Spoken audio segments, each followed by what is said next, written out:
Най-странната тайна на света.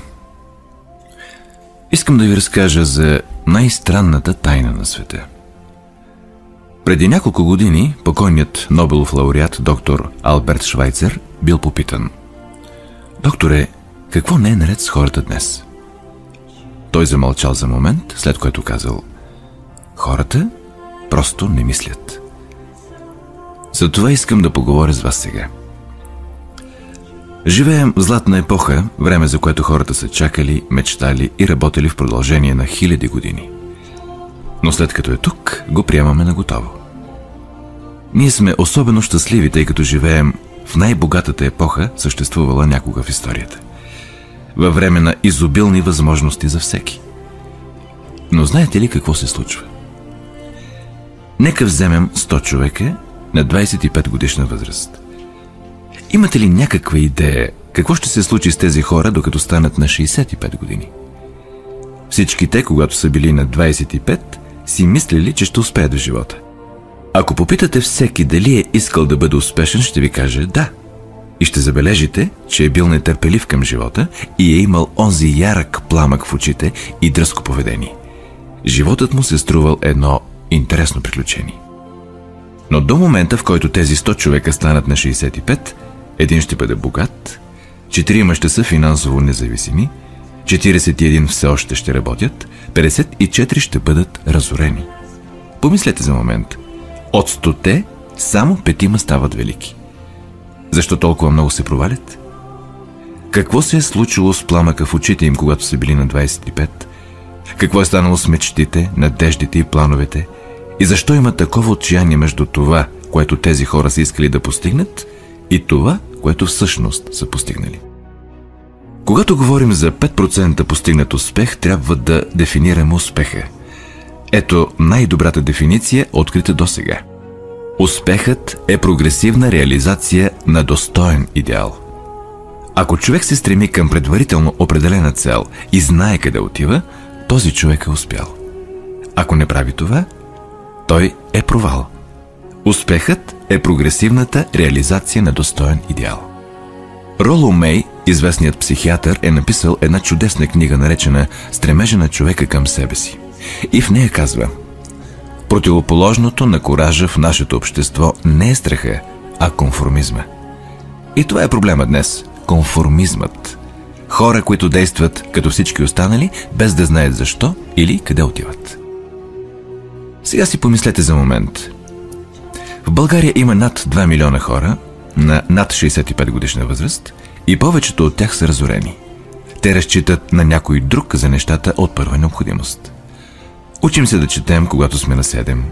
Учим се да изкарваме прехраната, докато сме на 25. И често тогава не само се издържаме, но и се грижим за семейство. И все пак, докато станем на 65, не сме се научили как да бъдем финансово независими в най-богатата земя. Защо? Защото сме конформисти. Проблемът е, че повечето от нас действат като неправилната група. Онези 95%, които не успяват. Защо тези хора се подчиняват? В действителност не знаят.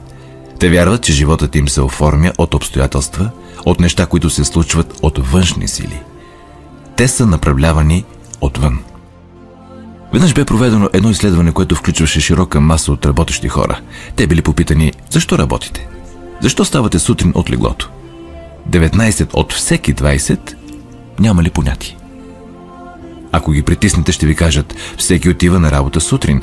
И това е причината те да го правят, защото всеки друг го прави. Нека се върнем сега на дефиницията ни за успех.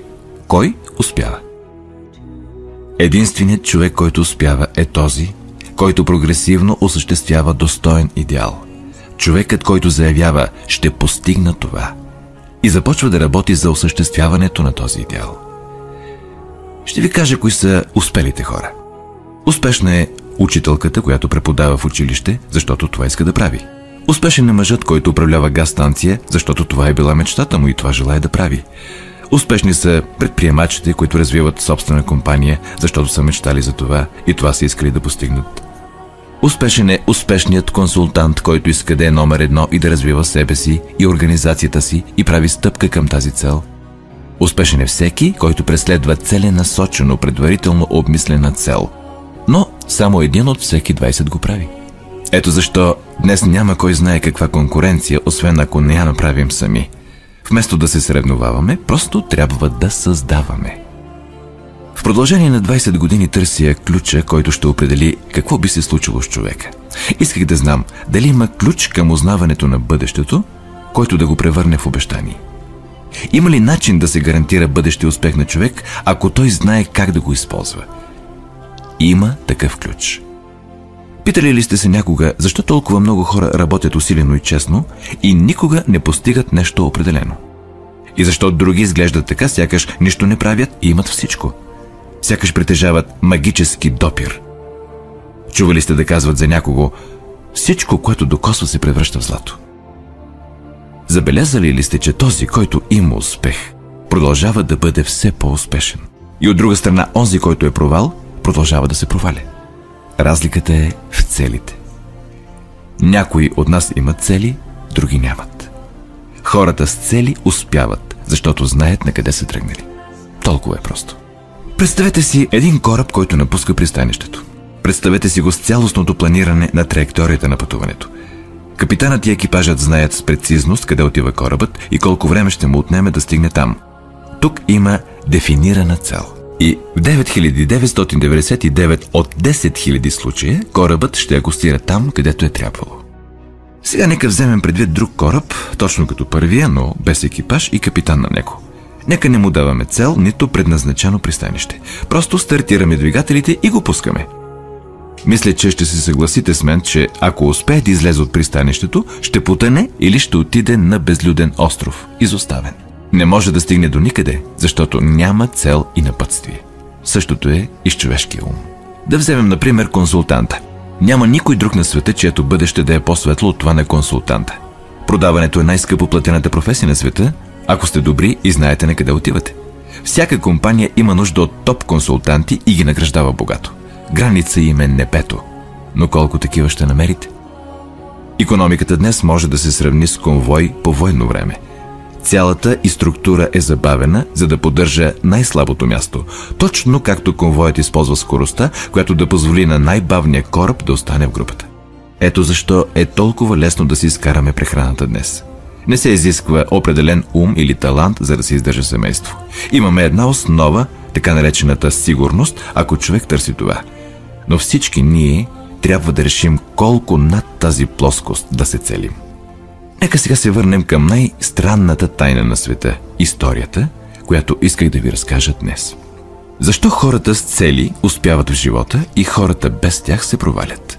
Нека ви кажа нещо, което, ако наистина разберете, ще промени живота ви веднага. Изведнъж ще откриете, че привличате късмета. Нещата, които искате, просто ще идват към вас. И от този момент няма да имате проблемите, тревогите, измъчващата бучка на безпокойство, които може би сте изпитвали. Съмнението и страхът ще останат в миналото. Ето ключът към успеха, както и към провала. Ние се превръщаме в това, което мислим. Нека да го кажа отново. Ние се превръщаме в това, което мислим.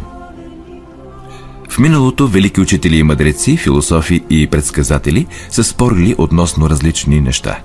Но само по този въпрос са били в съвършено и единодушно съгласие. Ние се превръщаме в това, което мислим. Чуйте какво е казал великият император Марк Аврелий. Животът на човека е това, което той сам мисли за него. Бенджамин Дизрели е заключил: всичко идва, ако човек само почака. След дълги медитации съм дошъл до заключението, че човешкото същество с предварителна цел трябва да я осъществи и нищо не може да устои на волята, която оправдава справедливото съществуване на нейното осъществяване. Ралф Уолдо Емерсън е написал следното: човекът е това, за което мисли през целия ден. Уилям Джеймс е казал: най-голямото откритие на моето поколение е идеята, че човек може да променя живота си, като промени умствената си нагласа. И също, нуждаем се само от хладнокръвно действие, сякаш въпросното нещо е истинско и то ще стане непогрешимо истинско.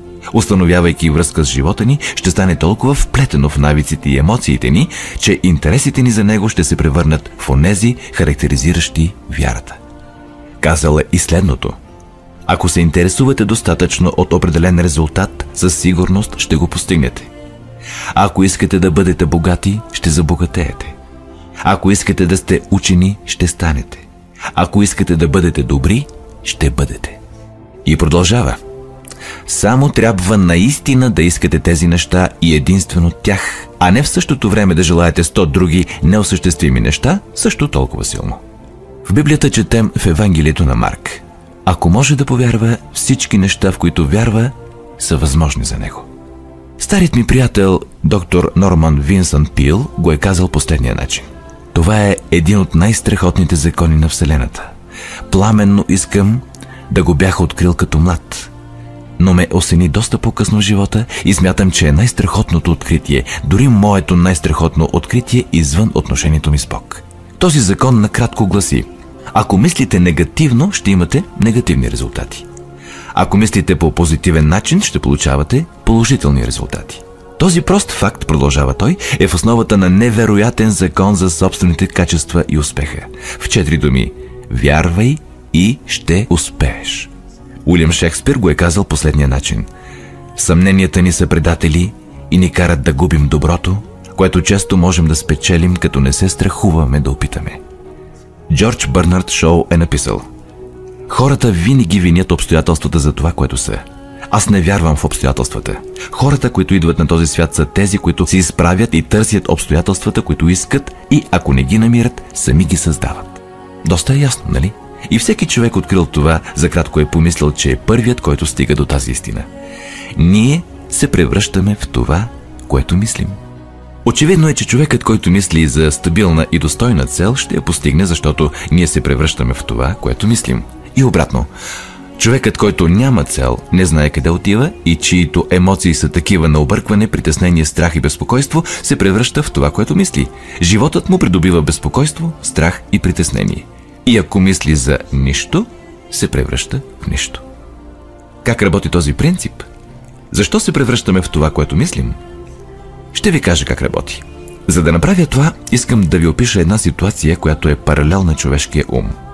Човешкият ум прилича на парче земя. Представете си, че един фермер има парче земя и тя е добра и плодородна. Земята дава на фермера избор да посее каквото пожелае в нея. Земята не се интересува от това какво е посято. Това зависи изцяло от фермера. Помнете, че сравняваме човешкия ум с земята на фермера, защото умът, както и земята, не се интересува какво посявате в него. Нека да предположим, че фермерът има 2 семена в ръката си. Едното е пшеница, а другото е беладона, смъртоносна отрова. Той изкопава 2 малки дупки и засажда и 2 семена, и пшеницата, и отровата. Покрива дупките, полива ги и се грижи за земята. Какво ще стане? Земята неизменно ще даде това, което е засято в нея. Както е написано в Библията: каквото посееш, това ще поженеш. Помнете, че земята не се интересува. Ще произведе отровата в същото изобилие, както пшеницата. Така че се появяват и 2 растения. Едното пшеница, другото отрова. Човешкият ум е много по-изобилен и невероятен от земята, но действа по същия начин. Не се интересува какво засаждаме – успех или провал, стабилна, достойна цел или объркване, неразбирателство, страх, безпокойство и така нататък. Но това, което засадим, трябва да се върне при нас. Човешкият ум е последният голям неизследван континент на планетата. Той притежава богатства, надвишаващи мечтите. Ще ни върне всичко, което посеем. Бихте попитали: ако това е истина, защо хората не използват ума си повече? Мисля, че са измислили отговори на този въпрос. Проблемът е, че умовете ни идват като част от стандартното оборудване по рождение. Безплатно. А нещата, които са ни дадени безплатно, ние не ценим достатъчно. Нещата, за които даваме пари, ценим високо. Парадоксът е, че точно обратното е истина. Всичко, което е стойностно в живота ни, идва безплатно. Умовете ни, душите ни, телата ни, надеждите ни, мечтите ни, амбициите ни, интелигентността ни, любовта ни към семейството и децата, и приятелите, и родината. Всички тези безценни притежания са безплатни.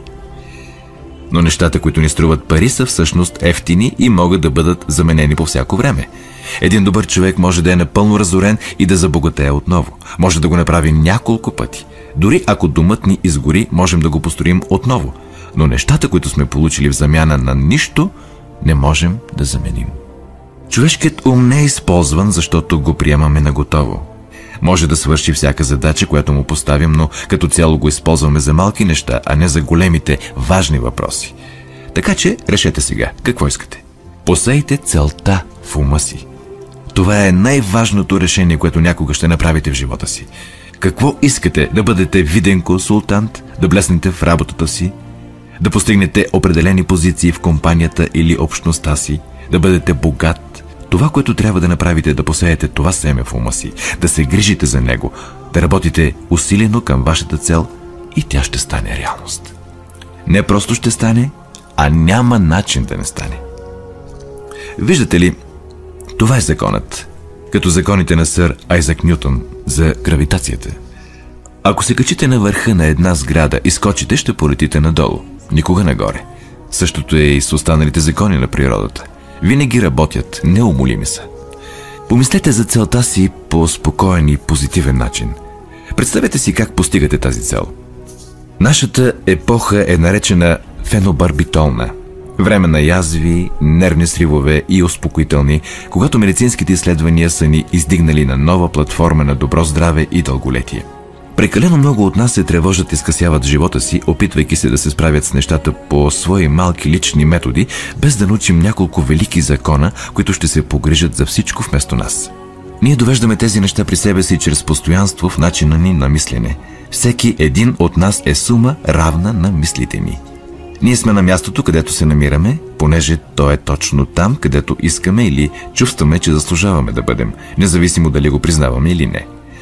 Всеки от нас трябва да се прехранва с плодовете на нашите мисли в бъдеще, защото това, което мислите днес и утре, следващия месец и година, ще моделира живота ви и предопредели бъдещето ви.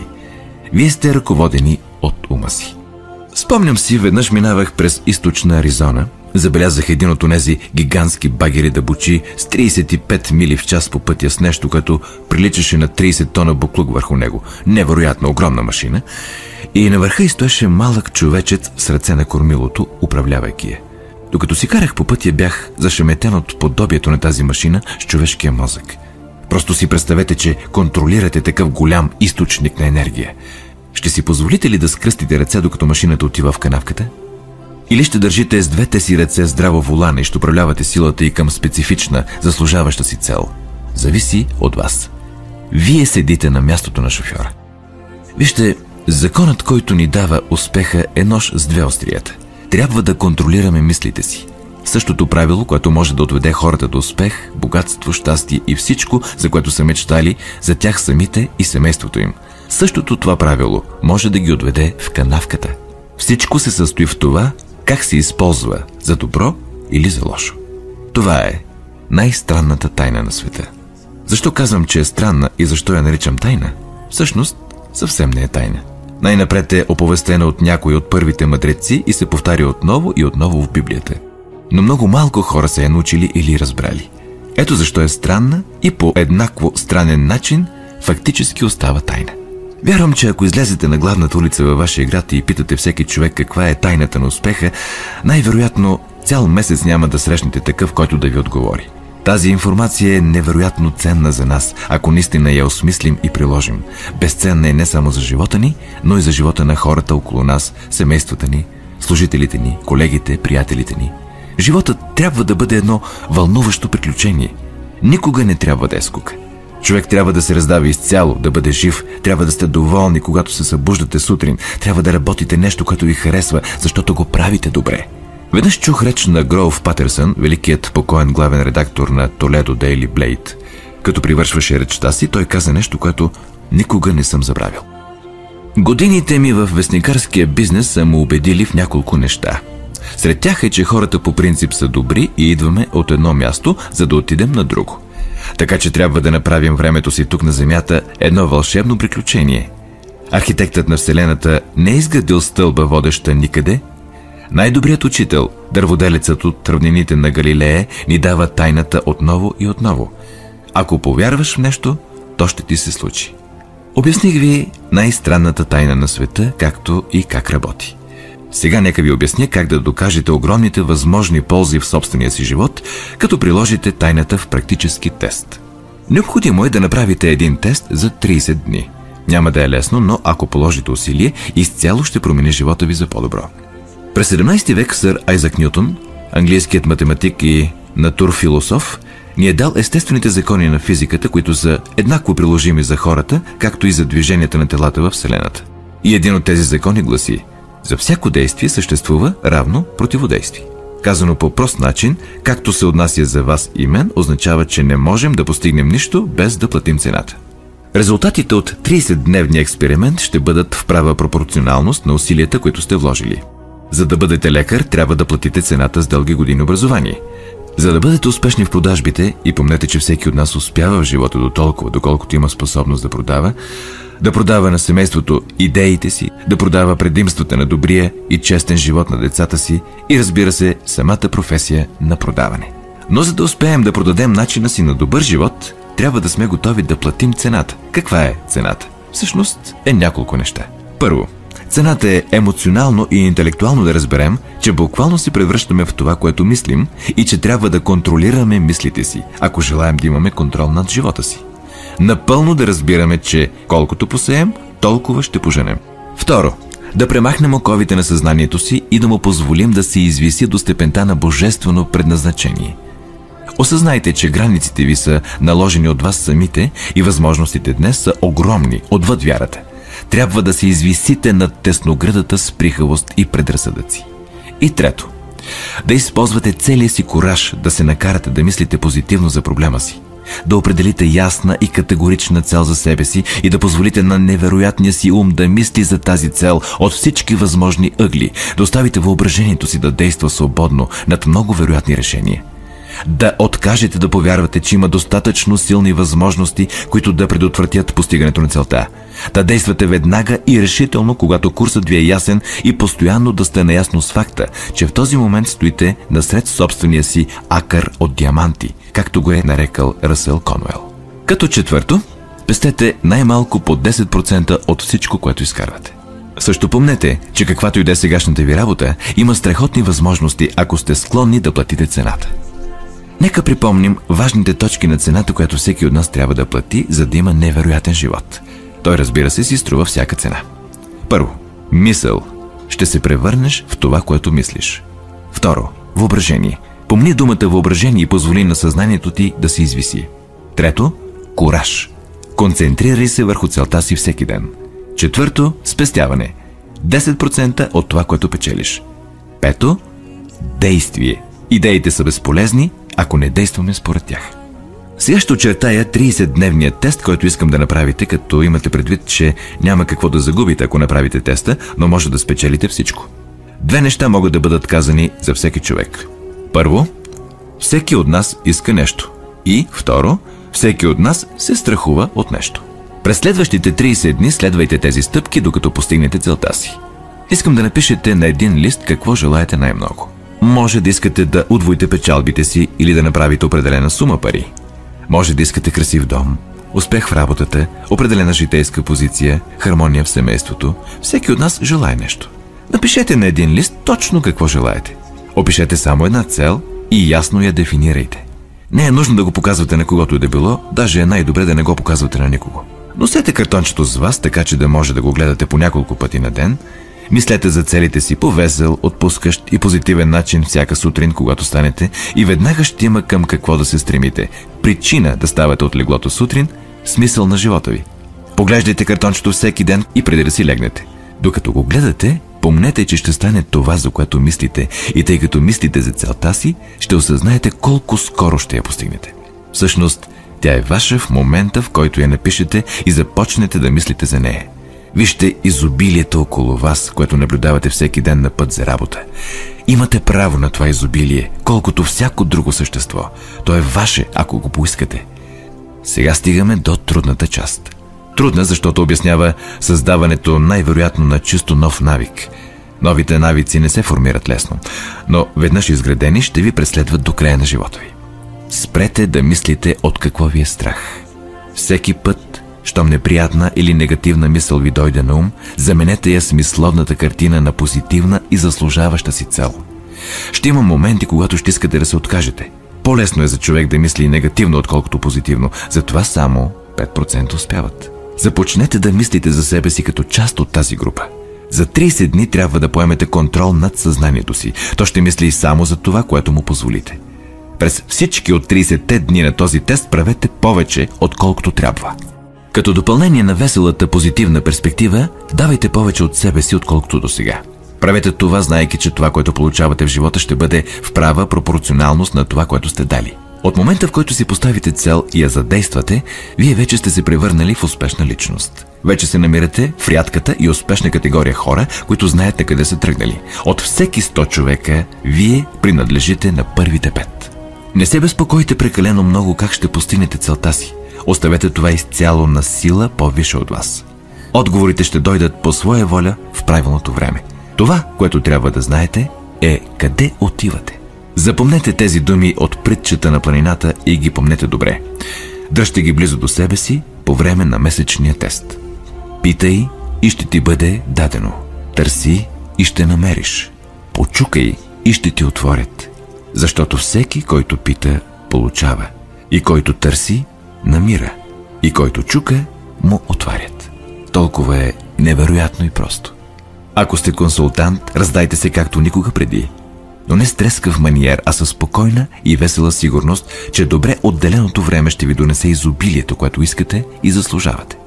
Независимо от работата си, вършете я както никога преди по време на 30-те дни. И ако сте се фокусирали върху целта си всеки ден, ще се възхитите и очудите на новия живот, който ще сте намерили. Доротея Бранде, изтъкнатата редакторка и писателка, открила това за себе си и го описва в книгата "Събуди се и живей". Цялата й философия е сведена до думите: действай така, сякаш е невъзможно да се провалиш. Тя е направила собствен тест с искреност и вяра и целият й живот бил променен от изумителен успех. Сега вие направете своя тест за 30 пълни дни. Не започвайте, докато не сте твърдо решени да издържите до край. Проявете упорство и демонстрирайте вяра. Упоритостта е просто друга дума на вяра. Ако нямате вяра, никога не бихте устояли. Ако се провалите през първите 30 дни, като с това имам предвид да бъдете затрупани от негативни мисли, трябва да започнете наново в продължение на още 30 дни. Постепенно новият ви навик ще се формира, докато видите себе си като член на онова прекрасно малцинство, за което почти нищо не е невъзможно. И не забравяйте картончето си. На едната му страна напишете целта си, каквато и да тя. На другата страна запишете думите от притчата: питай и ще ти бъде дадено. Търси и ще намериш. Почукай и ще ти бъде отворено. Защото всеки, който пита, получава. Нищо велико не е постигнато без вдъхновение.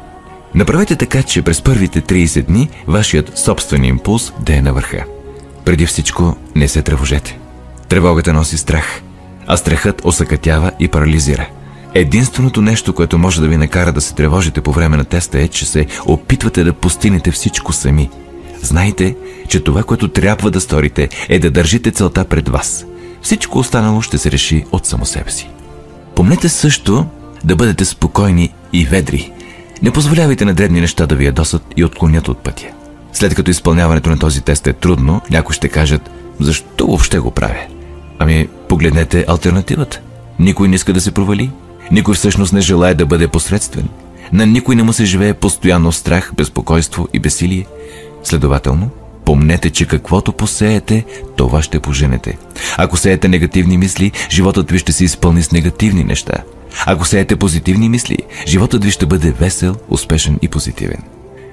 Постепенно ще има тенденция да забравяте това, което сте научили току-що. Пускайте си този запис често. Напомняйте си какво трябва да направите, за да формирате този нов навик. Събирайте цялото си семейство в равни интервали и слушайте това, което е казано тук. Повечето хора ще ви кажат, че искат да правят пари, без да се съобразяват с закона. Единствените хора, които правят пари, работят в монетен двор. Останалите от нас изкарват пари. Това е причината някои хора, които търсят нещо в замяна на нищо, да се провалят в живота.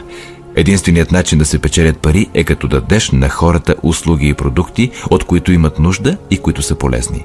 Обменяме времето и продукта или услугата си с парите на другия човек. Следователно, законът гласи финансовата ни полза да е правопропорционална на обслужването ни. Нашият успех не е резултат от печеленето на пари. Печеленето на пари е резултат от успеха и успеха е пропорционален на обслужването ни. Повечето хора виждат този закон наобратно. Те си мислят, че си успешен, ако печелиш много пари. Истината е, че можеш да печелиш пари единствено, ако си успешен. Това е като историята с човека, който седял срещу печката и си говорил: дай ми топлина и след това ще сложа дърво. Колко мъже и жени познавате със същото отношение към живота? Има милиони такива.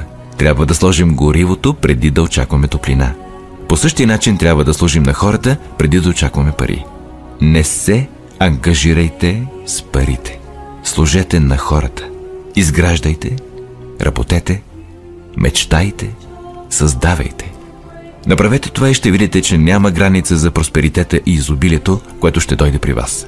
Просперитетът се основава на взаимен обмен. Всеки човек, който допринася за просперитета, трябва да просперира.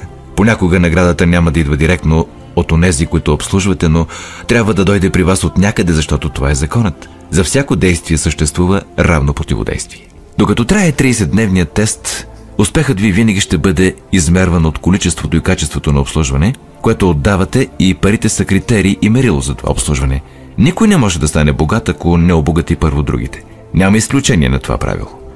Някога да сте се замислили за този критерий? Интересен е. Веднъж разбрал изцяло този закон, мислещият човек може да предскаже съдбата си.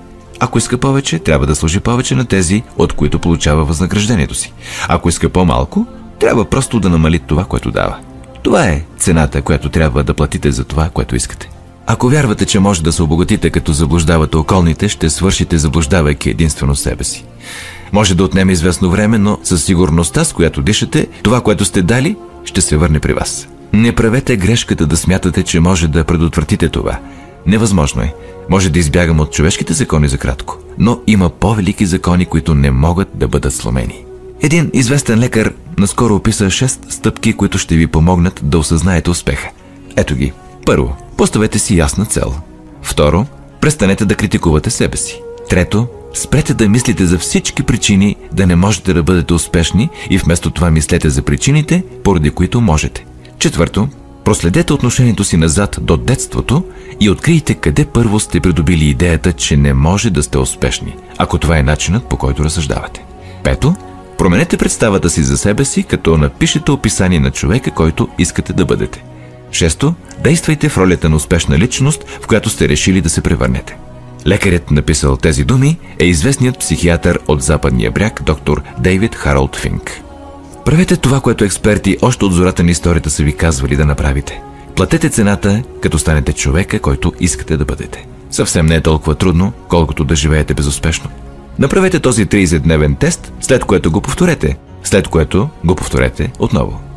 Всеки път той ще става по-голяма част от вас, докато се почудите как сте живели по другия начин досега. Живейте по този нов начин и портите на изобилието ще се отворят и ще излеят повече богатства, отколкото някога сте мечтали. Пари? Да, много пари. Но по-важното, ще притежавате спокойствие. Ще сте част от прекрасното малцинство, което води спокоен, весел, успешен живот. Започнете днес. Нямате какво да губите, но имате целия си живот да спечелите. Това е Ерл Найтингейл. Благодаря ви.